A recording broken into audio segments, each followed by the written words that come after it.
Box also reported Q1 earnings this week, and the theme of outrageous CAC payback metrics continues.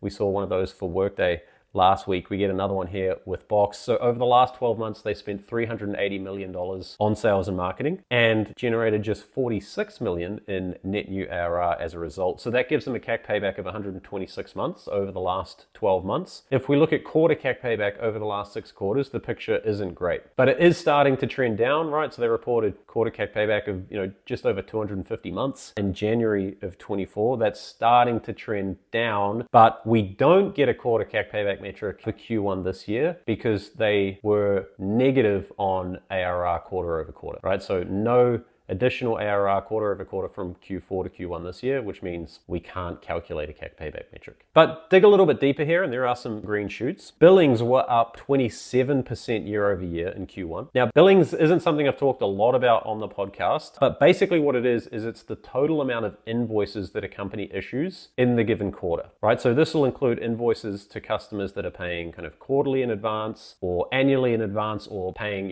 multi-year deals upfront. But this revenue won't necessarily be recognized in the Q1 numbers, right? Because the revenue will be recognized in the quarter in which it applies. So the fact that billings is up 27% whilst ARR growth is down quarter over quarter is kind of the positive sign of the coin, so to speak. On top of strong billings growth, they also had strong RPO growth. That was up 21% year over year to just under 1.5 billion. And it looks like they've also turned the switch back on in terms of growth mode or trying to chase growth. So OpEx spending is up. Spending on R&D jumped 15% year over year. Spending on sales and marketing jumped 7% year over year. And both of those increases obviously outpaced revenue growth, which came in at 4% year over year. So starting to invest more in R&D and sales and marketing, looking to get those wheels turning again. NRR was flat at 102%. Free cash flow margin came in at 31% for the quarter. So some signs of life, right, for Box, possibly, after a pretty terrible last 12 months. Share price is up a little bit over that time frame, so they're trading at a market cap of about 5.6 billion or about 5 times Q1 ARR.